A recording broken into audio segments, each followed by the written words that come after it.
Simon & Schuster Audio and Grove Atlantic present World Made by Hand by James Howard Kunstler. To Sally Eckhoff, fabulous transcender of the mundane, with love. Whom will you cry to, heart? More and more lonely, your path struggles on through incomprehensible mankind, all the more futile, perhaps, for keeping its own direction, keeping on toward the future, toward what has been lost. Rilke.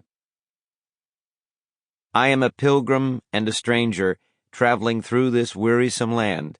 I've got a home in that yonder city, and it's not, good Lord, it's not made by hand. American Gospel Song. Sometime in the not-distant future. Chapter 1. Lauren and I walked the railroad tracks along the river, coming back from fishing the big pool under the old iron bridge, and I couldn't remember a lovelier evening before or after our world changed. Down by the rushing stream, banks of wild yellow irises shimmered in the twilight, and up in the vaulted corridor that the tracks cut through the trees, the mild June air was filled with twinkling green fireflies. We'd both been drinking some of Jane Ann's wine. It reminds me of Christmas at the mall, he said. I don't miss the mall, I said. I miss a lot of things, but not that. Do you think I'm pathetic? You're obsessed with the old days. Most of my life happened in the old days. Yours too, Robert. It made me sad, but I didn't say so because the evening was so beautiful, and that was something to be grateful for. Now and then the fireflies pulsed in unison, mysteriously, as if they all agreed on something we humans didn't know about. I wish I had a jar. I'd catch some, Lauren said. The fact that he was our minister and 52 years old had not diminished his boyish enthusiasm, which was one reason we were such close friends. He pulled out the bottle again and polished off the dregs. Jane Ann, Lauren's wife, made good wine, considering what we had to work with around here. She flavored this batch with sweet woodruff to round off the foxy roughness.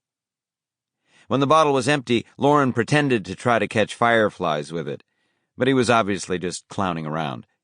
Finally, he stuck the bottle in the back flap of his fishing vest to take home and reuse. We resumed walking the tracks. I've been thinking lately, he said. It's not healthy to obsess about the past. No, I've got an idea. Oh? Let's hear it. We should start a laundry. A laundry?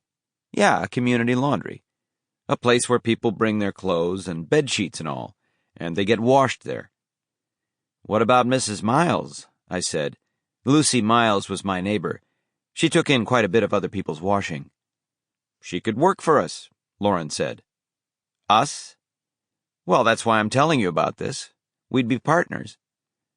I don't know the first thing about running a laundry. No, your job is to help me start it up, fix the building, figure out the water system, get the tubs going, keep things running. You know how to do all that stuff. Where do you think you would do this? We can use the old Wayland Union Mill building. The title's open, he said, meaning that the owners were known to be dead, with no heirs and assigns, a common condition in these times.